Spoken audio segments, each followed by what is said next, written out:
सबसे पहले बात कल शाम की कर लेते हैं। अदिति, कैसी रही आपकी कल शाम? जब नीरज चोपड़ा जो है वो खेल रहे थे तो अलग से एक धक धक हो रही थी दिल में। मुझे तो पूरी उम्मीद थी कि नीरज जो है चाहे कुछ भी हो जाए खाली हाथ तो लौटने वाले नहीं हैं, और ये तो हमने देखा ही, कल कमाल हो गया। पूरा देश सिल्वर हमारी झोली में आई, वो गोल्ड की चाहत रख रहा था, मतलब तय था कि गोल्ड तो अपना ही है। लेकिन फिर भी सिल्वर आया और देश जो है बहुत खुश है। तो कल की शाम भारत के लिए काफी शानदार रही। कल शाम पहले टीम हॉकी ने भारत की झोली में ब्रॉन्ज डाला तो देर रात नीरज चोपड़ा ने भारत के खाते में एक सिल्वर और जोड़ दिया। हालांकि नीरज गोल्ड से चूक गए, लेकिन दूसरे स्थान पर आकर भी उन्होंने तमाम रिकॉर्ड्स जो है वो अपने नाम कर लिए। कल के 2 मेडल के बाद भारत के कुल पदकों की संख्या 5 हो गई है। नीरज के सिल्वर और हॉकी में ब्रॉन्ज का जश्न पूरा इंडिया धूमधाम से मना रहा है। वहीं भारत की स्टार पहलवान विनेश फोगाट के मामले में आज पेरिस में सुनवाई होगी। विनेश ने वजन मामले में अयोग्य करार दिए जाने के बाद ये याचिका दाखिल की है। इसमें उन्होंने सिल्वर मेडल दिए जाने की मांग की है। इस पूरे मामले में मशहूर वकील Harish Salve Indian Olympic association का पक्ष रखेंगे। माना यह जा रहा है कि दोपहर 1:30 बजे तक फैसला आ सकता है। इस बीच हॉकी इंडिया ने भी देश को झूमने का एक मौका दिया है। लगातार दूसरे ओलंपिक में हॉकी इंडिया ब्रॉन्ज जीतने में कामयाब रही।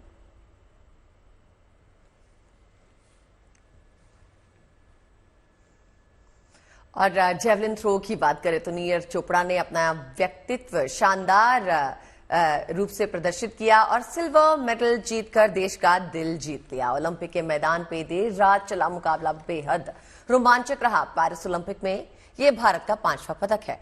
नीरज ने टोक्यो ओलंपिक में स्वर्ण पदक जीता था और इस बार ओलंपिक में सिल्वर जीत के नीरज चोपड़ा ने नया इतिहास रच दिया है। नीरज लगातार 2 ओलंपिक इवेंट्स में गोल्ड और सिल्वर जीतने वाले पहले भारतीय बन गए हैं। नीरज का दूसरा थ्रो 89.45 मीटर का था। वहीं नदीम ने नया ओलंपिक रिकॉर्ड बनाते हुए दूसरा थ्रो 92.97 मीटर का लगाया। इस जीत के साथ अरशद नदीम ने ओलंपिक स्वर्ण पदक के लिए पाकिस्तान के 40 साल लंबे इंतजार को खत्म किया। इस ओलंपिक ने खिलाड़ियों का नया टारगेट दिया है। इस मैच में भले ही भारत गोल्ड से चूक गया हो, लेकिन सपना बरकरार है। अगले ओलंपिक में गोल्ड हिंदुस्तान का ही होगा।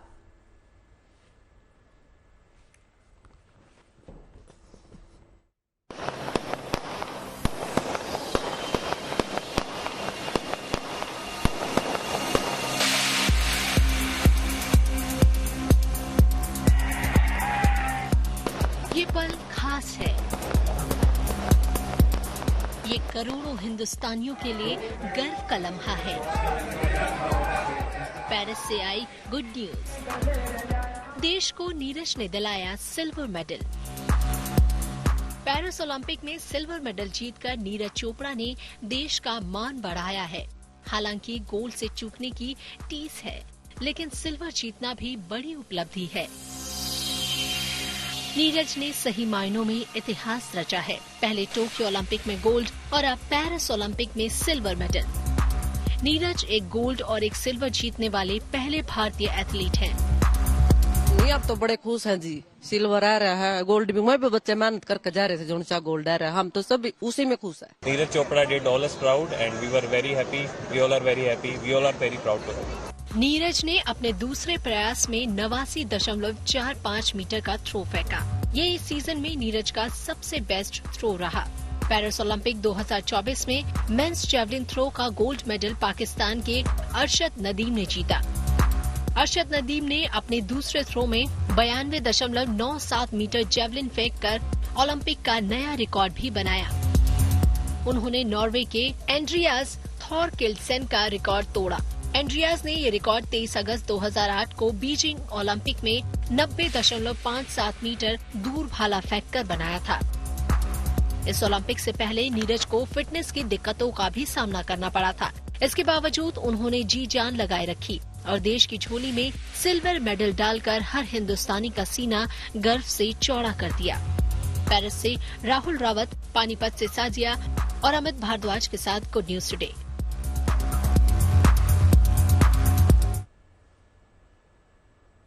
तो पेरिस में सिल्वर मेडल विजेता नीरज चोपड़ा से बात की हमारे संवाददाता राहुल रावत ने। इस बातचीत में नीरज ने खुलकर अपनी बात रखी और देशवासियों को भरोसा दिलाया कि वो आगे भी अच्छा प्रदर्शन जारी रखेंगे। ये वो कंधे हैं जिन्होंने भारत की उम्मीदों का भार उठाया और सबसे बड़ी बात, ओलंपिक्स में भार के साथ उन उम्मीदों में ये खरे भी उतरे। Neeraj Chopra double Olympic medallist, Tokyo Olympics के गोल्ड मेडलिस्ट और यहाँ यानी पेरिस ओलंपिक्स में सिल्वर मेडल। नीरज, सबसे पहले तो आपको बहुत बहुत बधाई। बट मैंने आपसे अक्सर काफ़ी बार बात हुई है, इंटरव्यूज़ हुए हैं, मीडिया कॉन्फ्रेंसेस देखी हैं। आज जब आप मेडल जीतने के बाद आए, आपके चेहरे पे मैंने इतने इमोशंस कभी नहीं देखे। ऐसा लगा कि कुछ आप कहना चाह रहे हैं, कुछ इमोशनली थोड़े चार्ज्ड अप लगे। कुछ उसका कोई स्पेसिफिक रीज़न? बस कहीं ना कहीं ये लग रहा था कि जो आज बिल्कुल कंसिस्टेंसी है, ठीक थ्रो लगी, लेकिन आज मैटर करता था। आज वो दिन था जब 90 मीटर का क्वेश्चन पूछा जाता है बार बार कि आज वो निकले वो थ्रो। आज निकलनी थी वो, पर कोई बात नहीं, शायद यहाँ पे भी भगवान को यहाँ पे भी वो निकलवानी थी। अब वो कहाँ होने वाली है वो पता नहीं, लेकिन खैर जब अरशद ने थ्रो किया और वो थ्रो था तो अजीब सा बिलीव था कि हाँ करेंगे, आज का दिन है। वो नहीं हो पाया, लेकिन फिर भी वही है कि अपने कंट्री के लिए मेडल जीता है और अपना फ्लैग लेके ग्राउंड के चक्कर लगाए हैं, तो वो तो चीज़ हमेशा हो रहेगी। लेकिन हाँ बिल्कुल, जो अपना टाइटल डिफेंड करना और जो सभी की उम्मीद थी गोल्ड वाली, तो वो वही है कि मैं उस पर ये बताना चाहूँगा कि कोई बात नहीं, स्पोर्ट्स है, अप डाउन है और किसी दिन काफ़ी टाइम से अपना दिन रहा है, हमेशा जीतते हैं और हमेशा विश्वास रहा है सभी को, और वो विश्वास पे खरा भी उतरा हूँ। आज शायद अपना दिन नहीं था और जो भी है इसको एक्सेप्ट करके हम आगे की तैयारी करेंगे और आगे फिर से ये टक्कर तो चलती रहेगी। बिल्कुल, ये टक्कर चलती रहेगी। मैं आपको बता दूं, पता नहीं आप खैर गिनते नहीं होंगे क्योंकि मेडल्स आप जाते हैं, कॉम्पिटिशन्स में जाते हैं, आपको तो गोल्ड की आदत सी हो गई है। बट मैं, क्योंकि आपने अरशद नदीम का जिक्र किया, आपने उनकी हमेशा से बहुत तारीफ करी है। अक्सर ऐसा हुआ है, लोग इंडिया वर्सेस पाकिस्तान करते हैं, पर आपने हमेशा अरशद नदीम को डिफेंड भी किया है। 7-0 था आज कंपटीशन से पहले। आपने 7 कॉम्पिटिशन्स में उनके साथ पार्टिसिपेट किया है और आपने 7 बार उनसे बेहतर फिनिश किया है। अब आप इस राइवलरी को कैसे देखते हैं? अब नीरज चोपड़ा को मजा आएगा? क्यों? क्योंकि मैं इसलिए बोल रहा हूँ क्योंकि मुझे ऐसा लगा आज आपके चेहरे, आपकी बातों से एक गुस्सा दिख रहा था, एक कॉम्पिटिटर वाला गुस्सा दिख रहा था कि बात एक इंसान की नहीं है, यहाँ पे कॉम्पिटिटर है। आप शायद से खुश होंगे अरशद नदीम के लिए, पर अपने लिए क्या है? देखो, जो जितनी मेहनत करके आया और जो जिसका रिजल्ट है उससे कोई छीन नहीं सकता। वो जिसने जितनी मेहनत की है वो उसका मिलेगा ही। दूसरी बात, अरशद नदीम काफ़ी रिस्पेक्ट करता है और हमारा फ़र्ज बनता है कि कोई हमसे अच्छे से बात करे, रिस्पेक्ट करे, तो हमको भी अच्छे से ही बात करनी चाहिए। और अरशद ने जो थ्रो की है वो काफ़ी अच्छी थी और सही जगह पे वो निकली जहाँ पे ज़रूरत थी आज। और आज के दिन मैं वही बता रहा हूँ बार बार कि शायद से आज का वो दिन था कि हाँ वो थ्रो निकलनी चाहिए थी, जो अंदर काफ़ी टाइम से एक दबी हुई है बात। मैंने इस चीज़ को कभी ऐसे सोचा नहीं था कि डायमंड लीग खेलता हूँ या कोई भी खेला, मेडल आ गया, पोजीशन आ गई, कहीं फर्स्ट आ गए, सेकंड आ गए, कोई दिक्कत नहीं थी। लेकिन आज का वो दिन था और ये टाइम 4 साल बाद आता है, सबसे बड़ी बात ये है। तो आज मुझे लग रहा था कि आज का वो दिन है और आज वो ऐसा होगा।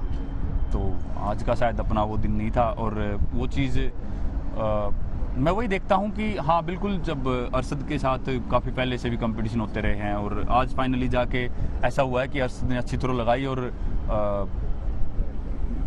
आज उनका दिन था और उनको मौका मिला सेलिब्रेट करने का। वही है, अब आगे फिर कंपटीशन में ऐसे ही खेलते रहेंगे और ये चलता रहेगा। और जेवलिन एक ऐसा स्पोर्ट है, कोई उसमें 1-2 कंट्रीज का कंपटीशन नहीं होता, अलग अलग नेशन होते हैं और अलग अलग एथलीट्स होते हैं। बिल्कुल, तो जरूरी नहीं है कि हम दोनों की चले, क्या बता कोई तीसरा किसी कंट्री का बाजी मार जाए। ये बस एक आखिरी सवाल, मुझे पता है क्योंकि देर रात हो गई है, बस एक आखिरी सवाल, क्योंकि ये बहुत एक टेक्निकल स्पोर्ट भी है। एक ग्रॉइन इंजरी आप कैरी कर रहे हैं इतने वक्त से, सर्जरी चल रही है। बस जाते जाते एक छोटा सा, उस ग्रॉइन इंजरी के बारे में उसने कितना लिमिट किया है? बस ग्रॉइन इंजरी का यही है जी कि मेरा 50% से 60% ही दिमाग मान लो वहाँ पे रहता है। जब मैं थ्रो करता हूँ तो मेरा एफर्ट पे कम और इस पे ज़्यादा रहता है कि इंजरी ना हो जाए। आज भी दिमाग में वही चल रहा था कि यार थ्रो तो निकालनी है, लेकिन ऐसा नहीं हो कि वैसे फिर से बड़ी इंजरी हो जाए और फिर यहीं पे रुक जाए सब कुछ। तो वो चीज़ जब निकल जाएगी मन से तो तब असली थ्रो होगी। तो वो चीज़ निकालनी है, फिट होना है और फिर बस बिना सोचे समझे थ्रो करनी है, कि बिना इंजरी के बारे में सोचे, तो थ्रो बहुत अच्छी निकलेगी। बिल्कुल नीरज, थ्रो भी अच्छी निकलेगी और आप और मेडल्स जीतेंगे और जैसे आपने आदत बना रखी है ना सिर्फ गोल्ड की, वापस आएंगे। Thank you very much and many congratulations. Neeraj के होम टाउन पानीपत में जमकर जश्न मनाया जा रहा है। असल में मुकाबला शुरू होने से पहले ही वहां बड़ी संख्या में लोग उनके घर के बाहर जुटने लगे थे। इन सभी ने नीरज के परिवार के साथ मिलकर मैच देखा। फिर जैसे ही सिल्वर मेडल जीता वहां आतिशबाजी शुरू हो गई और बधाइयों का दौर शुरू हुआ। नीरज की मां ने सभी का मुंह मीठा करवाया। जी हम इसको प्रेशर नहीं कह सकते, सभी का बड़ा दिन होता है। वो दिन आज अरशद के लिए लकी था, अरशद गोल्ड जीत पाए। वहाँ 12 देश फाइट कर रहे थे, 12 देशों में एक पाकिस्तान जीता, उनका दिन बढ़िया था, वो जीते हैं। कुल दूसरे ओलंपिक में भी हम मेडल जीत पाए हैं जेवलिन में, ये हमारे लिए बड़ी खुशी की बात है। लगातार हम लोग मतलब दूसरे देशों को फाइट दे रहे हैं, ये बहुत अच्छी बात है। सभी एथलीट वहाँ पूरी तैयारी के साथ गए थे और प्रेशर का तो मेरे को लगता है जो ग्रोइंग इंजरी थी वो उसके ऊपर थोड़ी बहुत आ भी रही है। हम तो बहुत खुश है, हमने तो सिल्वर भी गोल्ड बनने लग रहा है। गोल्ड उसका आ गया वो भी मारे लड़का जी, मेहनत करके सब जा रहे थे। गोल्ड गए है जी कि लोग उसका आ गया वो भी बच्चा वो भी मेहनत करके जा रहा था ना। हम तो बहुत खुश था, उन्हें जीत लिया वो भी मारे जाकर था, उन्हें जीत लिया वो भी हमारे जाकर था। हम तो बहुत खुश हैं, बच्चे मेहनत करके जा रहे थे, सभी के बच्चे ऐसे जैसे मारे। वह तो जी हम पहले ही बोल रहे थे, लेकिन खिलाड़ी का दिन होता है बच्चे का। पहली बार उसने थ्रो अच्छी कर दी थी और रह गया था, आज उसने कर दी तो बच्चे का दिन होता है जी। तो जी हम पहले ही बोल रहे थे, लेकिन खिलाड़ी का दिन होता है बच्चे का। पहली बार उसने थ्रो अच्छी कर दी थी और रह गया था, आज उसने कर दी तो बच्चे का दिन होता है जी। मेहनत कर रहा था और भी सारे मेहनत करके, उन्हें देखो बेचारे में कहते ओलंपिक में एक भी नहीं मेडल ले पा रहे, उनका भी बड़ा दुख है। मेहनत करके मैं जा रहे। मेरे साथ मौजूद है नीरज के चाचा जी, जो हमें थोड़ा डांस करके भी दिखाएंगे। खुशी बहुत ज्यादा हो रही है, लेकिन थोड़ा सा डिसअपॉइंटमेंट है कि गोल्ड हाथ से निकल गया और सिल्वर आ रहा है। कोई बात नहीं, गोल्ड नहीं मिला तो सिल्वर से ही उसने अपना एफर्ट पूरा लगाया। और कहीं ना कहीं प्रेशर आ गया था अरशद के 92.97 के बाद। कोई खिलाड़ी अगर ज्यादा बड़ी थ्रो कर देता है तो स्वाभाविक सी है थोड़ा बहुत प्रेशर आ जाता है, और उसके बाद उसकी पहली थ्रो से ही थोड़ा उसका रिदम खराब हो गया, उसकी पैर फिसल गया, वो फॉल हो गई थी, तो कहीं न कहीं प्रेशर तो था ही। अब उसको ग्रोइन की भी प्रॉब्लम है, क्या पता कुछ ग्रोइन में हुआ है, वो तो उसे बात होगी तभी पता लगेगा। आपको भी मालूम है कि ये जो है एक ओलंपिक में गोल्ड के बाद सिल्वर आ रहे हैं। बहुत कम ऐसे इंडियंस हैं जिन्होंने 2 ओलंपिक्स में मेडल जीते हैं, उनमें से नीरज एक है। अभी तक 3 प्लेयर ही ऐसे हैं जिन्होंने दो मेडल जीते हैं। अब बच्चे तो डांस कर रहे हैं, लेकिन हम चाचा जी को बिना डांस किए जाने नहीं देंगे। किस तरह से आप नीरज का स्वागत डांस के साथ करेंगे?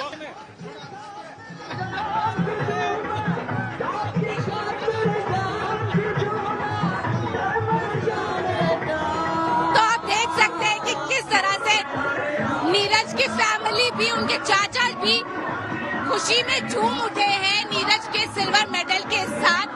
और हमसे बात की है कि सिल्वर से भी पूरा गांव उसी तरह खुश नजर आ रहा है। कैमरा पर्सन शगुन के साथ Shazia Abbas, Panipat.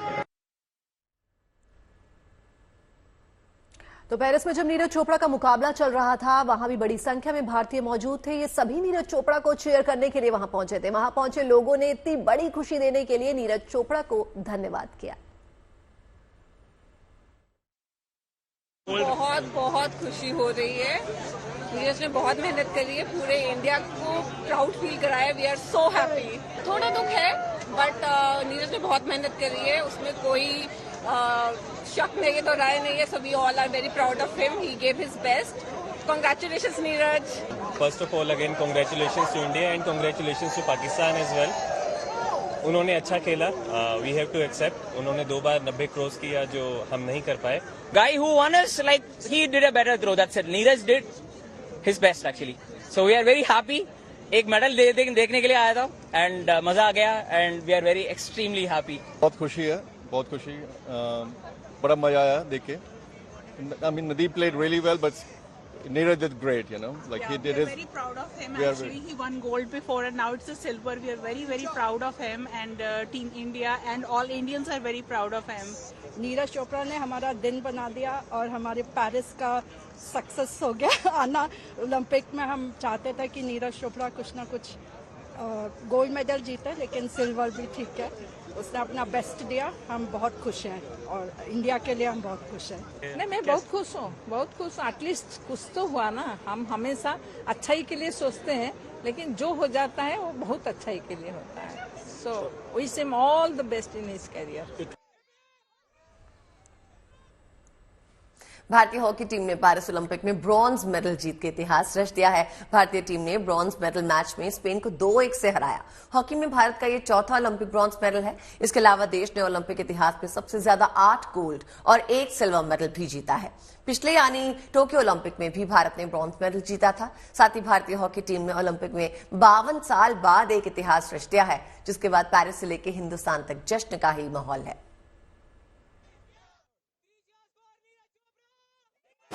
This time they go to Harmanpreet Singh. Harmanpreet. Just the stare. Taking a deflection off the number 1 runner. Still going. There's a chance.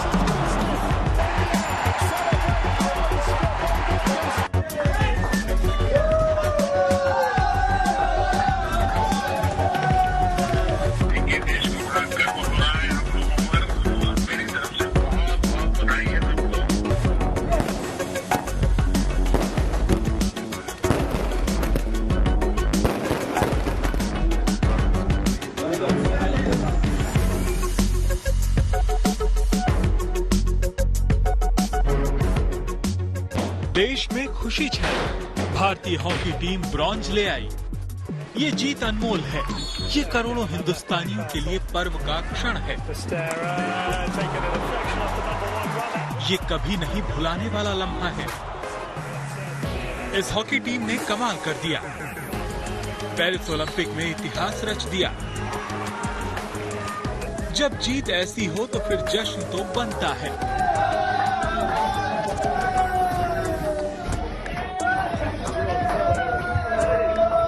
दरअसल पेरिस ओलंपिक में भारतीय हॉकी टीम ने नई ऊंचाइयों को छुआ है। इन एक एक चेहरों को गौर से देख लीजिए। इन्हें अपनी आंखों में कैद कर लीजिए। इनकी कामयाबी को जहन में हमेशा हमेशा के लिए बसा लीजिए, क्योंकि इन रणबांकुरों ने भारतीय हॉकी में एक नई संजीवनी फूंक दी है। मैदान पर अपने अदम्य साहस और हार नहीं मानने के जज्बे से ओलंपिक में 52 साल बाद एक नया इतिहास लिख दिया है।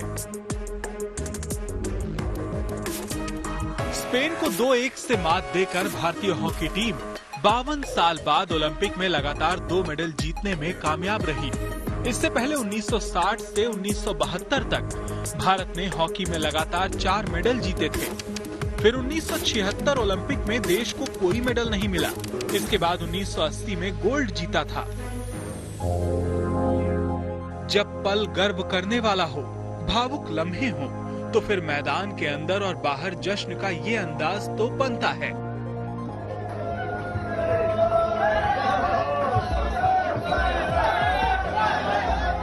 पेरिस से लेकर देश के कोने कोने में इस जीत का शानदार जश्न मना।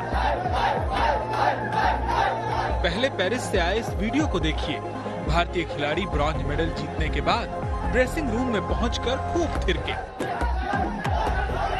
खिलाड़ी बिना जर्सी बदले जश्न में मशगूल हो गए।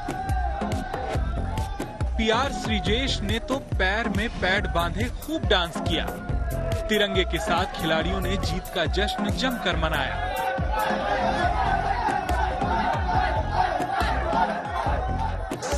पेरिस से अद्भुत और खूबसूरत तस्वीरें सामने आई तो मेडल जीतने का जश्न पूरे भारत में मनाया गया। कहीं पटाखे जलाए गए तो कहीं मिठाइयां बांटी गईं, क्योंकि ये उपलब्धि कभी भी भूलने वाली नहीं है। ये भी हमारे लिए गोल्ड है। आने वाला हर मैच ऐसे ही जीतो और हिंदुस्तान का नाम रोशन करो। हमें ये उम्मीद पहले से ही थी एक भाई ये तो आने हैं मेडल। पहले वाला हम तो गोल्ड मेडल की उम्मीद किए हुए थे, लेकिन गोल्ड मेडल ना आया तो उसकी भी कोई बात नहीं है। इसमें भी बहुत खुशी है हमारे को। फाइनली इन लोगों ने हमारा होप वापस इस इंडिया टीम पे कायम रखा है। बहुत अच्छा खेला सबने। अच्छी परफॉर्मेंस दी। जैसा कि आपको पता है कितने कांटे की टक्कर का मैच था, बट मेडल आ गया हमारा और हम बहुत खुश हैं कि इनकी मेहनत फाइनली रंग लाई है। हॉकी प्रेमियों को गोल्ड मेडल तक सफर तय न कर पाने का मलाल तो है, मगर इस ब्रॉन्ज मेडल ने भी ये भरोसा पुख्ता किया है कि आने वाले वक्त में ये टीम दुनिया में अपना लोहा मनवाएगी। पेरिस से राहुल रावत के साथ bureau report, good news today. भारतीय हॉकी टीम के गोलकीपर श्रीजेश ने इस जीत के साथ हॉकी से संन्यास ले लिया। ये मैच उनके लिए काफी यादगार रहा। लगातार दूसरी बार ओलंपिक में भारतीय हॉकी टीम ने ब्रॉन्ज अपने नाम किया है। हमारे संवाददाता राजीव रावत ने श्रीजेश से बात की और देखिए उनका क्या कहना है। जिस दीवार के सामने हम खड़े हैं वो उस दीवार के सामने कुछ नहीं है जिनके साथ मैं खड़ा हूँ। PR श्रीजेश, जिन्होंने सालों से एक चट्टान बनकर इंडियन गोल पोस्ट को डिफेंड किया। श्री, आखिरी मैच आपका थोड़ा इमोशनल हुए होंगे। वो आखिरी 90 सेकंड जब वो ऐसा लग रहा था कि फायरिंग हो रही थी वहां से, स्पेन के जो फॉरवर्ड्स थे, पूरी टीम थी, एक के बाद एक पेनल्टी कॉर्नर्स मिल रहे थे वहां से, उस वक्त दिमाग में क्या चल रहा था वो आखिरी 90 सेकंड? देखा, वो 90 सेकंड ऐसा नहीं था कि इमोशन को अपना सिर में बढ़ने के लिए टाइम नहीं देना है। आपको प्रेजेंस में रहना है, आपको करना है कि क्या नेक्स्ट, व्हाट इज नेक्स्ट। तो मैंने वही सोचा है, वही किया है। तो एज ए गोलकीपर मेरा बेसिक यही था कि मुझे सिर्फ बॉल बचाना है and just play my game, क्योंकि ऐसे गोलकीपर जब तक आप बॉल नहीं रोकोगे तो आपको कुछ फायदा नहीं। तो मेरे हिसाब से that's what I done. Goal post ने जाते हुए कुछ कहा आपको? सिर्फ इतना पूछे कब मिलोगे? आपका जवाब? पता नहीं। मिलेंगे आप? ये भी पता नहीं। जी, कैसे देखा है आपने हॉकी को? बड़ा बदलते हुए देखा है। 2008 में मुझे याद है बीजिंग ओलंपिक्स के लिए इंडिया क्वालिफाई नहीं कर पाई थी। लंदन जाते हैं, आप 12वां फिनिश करते हैं, आखिरी पोजीशन आपको मिलती है। उसके बाद 2 back to back bronze medal, कैसे बदलते हुए देखा है? देखा, मैंने इस चीज़ का जवाब पहले से देख चुका है कि हम ये सोच के जा रहे हैं अभी ओलंपियन नहीं बनना है, ओलंपिक मेडलिस्ट बनना है। तो वो चेंज हो गया हमारा सोच का। ये कॉन्फिडेंस आ गया हमारा टीम को, क्योंकि सबको लगता है ओलंपियन कि कोई भी बन सकता है। भाई ओलंपिक मेडलिस्ट का हार्ड वर्क ही बन सकता है, स्पेशल बन सकता है। तो मेरे हिसाब से जितना हार्ड वर्क हम लोगों ने किया है, जो टीम ने आपस में पुश किया है, उसके वजह से आज ये मेडल मिला है। अच्छा लगता है? 2 time Olympic medallist, bronze medal हैं 2। अच्छा लगता है सुनने में? अब आपको कोई ओलंपियन नहीं, पहले इंट्रोड्यूस करना पड़ता था, ये एक ओलंपियन है, 2 time Olympic medallist PR Sreejesh. देख, मेरे हिसाब से Sreejesh PR, goalkeeper, Indian hockey team, बस यही काफ़ी था। क्योंकि मैं ये भी नहीं सोचा था कि ओलंपिक्स खेल पाएगा, बट जब तक ओलंपिक्स खेला है बहुत बड़ा बात है मेरे लिए। बट ये सब चीज़ में जितना मेडल है वो एक क्या बताऊँ, it's added feather to my journey. जैसे दिलीप तिर्की साहब हैं, उन्होंने कहा है कि श्रीजेश जो है इज गॉड ऑफ हॉकी। उन्होंने कहा है कि आप भगवान हैं हॉकी के। मेरा ये कहना है कि गॉड तो रिटायर होते नहीं है, तो आप क्यों हो रहे हैं रिटायर? सब कुछ के लिए उसका एक टाइम होता है, तो मेरे हिसाब से this is the time, right time to say good bye. Sreejesh, पता नहीं आप हॉकी को मिस करेंगे या नहीं करेंगे, हम आपको बहुत मिस करेंगे, इंडियन हॉकी आपको बहुत मिस करेगी, वर्ल्ड हॉकी आपको बहुत मिस करेगी। Wish you all the best and many congratulations Sreejesh, all the best. Thank you. आज देश भर में नागपंचमी का पावन पर्व मनाया जा रहा है। नागपंचमी पर 500 साल बाद 5 दुर्लभ योग बन रहे हैं, जो विशेष पुण्य फलदायी साबित होंगे। इन दुर्लभ योगों में कैसे हो नाग देवता का पूजन और क्या है पूजन का शुभ मुहूर्त बताएंगे, लेकिन उससे पहले आपको ये 7 तस्वीरें दिखाते हैं। उज्जैन में नागपंचमी का उल्लास शुरू हो गया है। गुरुवार रात 12 बजे मंदिर के शिखर पर स्थित भगवान नागचंद्रेश्वर मंदिर के पट खोले गए और उसके बाद महानिर्वाणी अखाड़े के महंत विनीत गिरी महाराज ने भगवान नागचंद्रेश्वर का सबसे पहले पूजन किया। पूजा अर्चना के बाद भक्तों के लिए दर्शन जो है वो खोल दिए गए। दर्शन का सिलसिला शुरू हुआ। रात से ही महाकाल लोक में भक्तों की भारी भीड़ नजर आई। हजारों श्रद्धालु नागेश्वर के दर्शन करने के लिए उमड़े। उज्जैन ही नहीं, प्रयागराज और अयोध्या में भी ऐसी तस्वीरें देखने को मिली।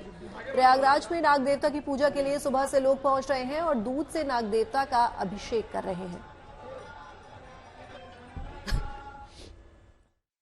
नाग पंचमी जो हमारे शास्त्र में तिथि है, एकम से लेकर पूर्णिमा तक, उसमें पंचमी तिथि के देवता नाग हैं, इसलिए इसको नाग पंचमी कहा जाता है। श्रावण मास में कुछ लोग नाग पंचमी कृष्ण पक्ष में मनाते हैं और बहुतायत पश्चिम बंगाल, उत्तर प्रदेश, बिहार, अन्य प्रदेश में शुक्ल पक्ष की पंचमी को नाग पंचमी के रूप में हम लोग मनाते हैं। प्रति वर्ष की भांति इस वर्ष भी नाग पंचमी में अद्भुत संयोग बन रहा है और इस दिन हम लोग नागों की पूजा करते हैं। उनके स्वरूप में हम लोग दूध और धान के अलावा नाग देवता को समर्पित करते हैं और प्रार्थना करते हैं कि हे प्रभु, आप हमारे जीवन में कभी कष्ट रूप लेकर ना आवे और हमारे हमेशा अग्रसर होने के लिए हमारे ओर हमें आशीर्वाद देवें कि हे प्रभु, आप ऐसा आशीर्वाद देवें कि हम लोग सुख शांति पूर्वक इस लोक में जीवन व्यतीत करें और अंत में वैकुंठ लोक को जावें। और अब आपको लिए चलते हैं उज्जैन, जहां नाग पंचमी पे भारी संख्या में भक्त पहुंचे हैं। दरअसल नाग पंचमी पे नाग चंद्रेश्वर मंदिर में त्रिकाल पूजा की परंपरा है। भगवान नाग चंद्रेश्वर का मंदिर साल में केवल एक बार नाग पंचमी के दिन ही खुलता है। गुरुवार रात 12 बजे महाकाल मंदिर के शिखर पे स्थित भगवान नाग चंद्रेश्वर मंदिर के पट खोले गए और उसके बाद महानिर्वाणी अखाड़े के महंत विनीत गिरी महाराज ने भगवान नाग चंद्रेश्वर का सबसे पहले पूजन किया। पूजा अर्चना के बाद भक्तों के लिए दर्शन खोल दिए गए। दर्शनों का सिलसिला शुरू हुआ। रात से ही महाकाल लोक में भारी भक्तों की भीड़ नजर आई। आज 500 साल बाद नाग पंचमी पे शुभ संयोग भी बन रहे हैं। शुक्र और बुध मिलकर लक्ष्मी नारायण योग बना रहे हैं। शनि अपनी राशि कुंभ में गोचर करते हुए शश योग बना रहा है। चंद्रमा राहु के साथ समसप्तक योग बना रहा है। शुभ और सिद्ध योग ने भी इस बार की नाग पंचमी को खास बना दिया है। हाँ, सभी भक्तों को जय श्री महाकाल। जैसा कि हम सबको ज्ञात है कि प्रतिवर्ष भगवान नाग चंद्रेश्वर का दर्शन की जो परंपरा है, नाग पंचमी के पावन पर्व पर 24 घंटे के लिए पट खोले जाते हैं और सभी श्रद्धालु भगवान नाग चंद्रेश्वर का दर्शन करते हैं। और जो परंपरा रही है, श्री पंचायती खड़ा महानिर्वाणी की गादी पति जो भी महंत होते हैं उनके द्वारा पट खोले जाते हैं और षोडशोपचार पंचोपचार भगवान का पूजन किया जाता है। त्रिकाल पूजन की जो परंपरा है उसके अनुसार पूजन विधि निभाई गई है और अब सभी भक्त श्रद्धालु जो भी आए हुए हैं सब विधिवत दर्शन कर रहे हैं, भगवान को प्रणाम कर रहे हैं। सभी को नागपंचमी के पावन पर्व की बहुत बहुत शुभकामनाएं, बधाइयां। और अब आपको लेकर चलते हैं देश की राजधानी दिल्ली में, जहां 15 अगस्त यानी स्वतंत्रता दिवस की तैयारियां शुरू हो चुकी हैं। हर साल की तरह इस साल भी दिल्ली के लाल किले पर स्वतंत्रता दिवस समारोह का आयोजन किया जाएगा। इस साल देश जो है वो 78वां स्वतंत्रता दिवस मनाने जा रहा है, लिहाजा 15 अगस्त से पहले दिल्ली के सभी इलाकों में सुरक्षा बढ़ा दी गई है। दिल्ली पुलिस की नजर हर जगह पर है। जगह जगह सिक्योरिटी पॉइंट पर जवानों की तैनाती हो गई है। गाड़ियों की चेकिंग की जा रही है, तो वहीं ड्रोन से नजर भी रखी जा रही है। दिल्ली पुलिस हर कोने पर सुरक्षा का खास ध्यान रख रही है। वहीं 15 अगस्त पर कार्यक्रम की तैयारियां भी शुरू हो गई हैं। आज सुबह 21 तोपों की सलामी की तैयारी की गई। जब एक साथ 21 तोपों से गोले दागे गए तो माहौल देखने लायक था। इस बीच हमारी संवाददाता शिवानी शर्मा भी वहां पहुंची। देखिए उनकी एक खास रिपोर्ट।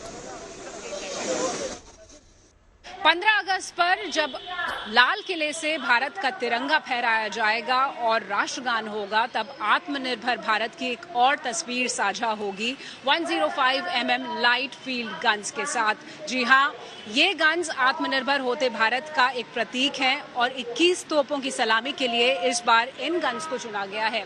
सेरेमोनियल बैटरी ने अपनी तैयारी पूरी कर ली है और लगातार अभ्यास भी किया जा रहा है। तो जब आप इस स्वतंत्रता दिवस पर इन तोपों की गर्जना को सुनेंगे तो आप और ज्यादा गौरवान्वित होंगे, क्योंकि ये है आत्मनिर्भरता की गर्जन। विजय आलोक कुमार दास के साथ शिवानी शर्मा, नई दिल्ली। मोदी सरकार देश की महिलाओं को आत्मनिर्भर बनाने के लिए ड्रोन दीदी नाम का अभियान चला रही है। इस अभियान को सफल बनाने में हमारी आधी आबादी की अहम भूमिका है। अब इसी आधी आबादी की अगुवाई करने वाली महिलाओं को बड़ा सम्मान मिला है। ये ड्रोन दीदी अब दिल्ली में होने वाले स्वतंत्रता दिवस समारोह में भी शामिल होंगी।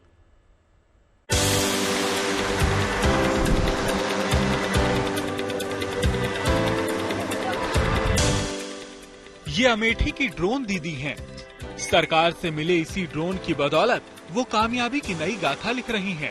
अब उनकी यही धमक ऐतिहासिक लाल किले पर भी नजर आएगी, जहां से वो देश की महिलाओं के लिए भी एक मिसाल कायम करेंगी। दरअसल देश भर से 75 ड्रोन दीदी को स्वतंत्रता दिवस के कार्यक्रम में शामिल होने के लिए न्योता मिला है। यानी प्रधानमंत्री नरेंद्र मोदी जब लाल किले से तिरंगा झंडा फहराएंगे तो वहाँ ये आधी आबादी की अगुवाई करने वाली महिलाएं भी नजर आएंगी। इसमें अमेठी से ड्रोन दीदी के नाम से मशहूर अंजना यादव का नाम भी शामिल है। लिहाजा उनके परिवार समेत पूरे इलाके में खुशी की लहर है। फोन आया है मुझे कि आपको दिल्ली जाना है, आप तैयार रहिए, और बहुत अच्छा लग रहा है मुझे दिल्ली जाने के लिए बुलावा आया है मुझे। सर बहुत गर्व महसूस हो रहा है कि इतने लोगों में मुझे चुना गया अमेठी से अकेले, और मुझे जाने का मौका मिला, तो मैं बहुत उत्साहित हूँ वहाँ जाने के लिए। स्वयं सहायता समूह में काम करने वाली अंजना यादव यहाँ के गयास ससुर गांव की रहने वाली हैं।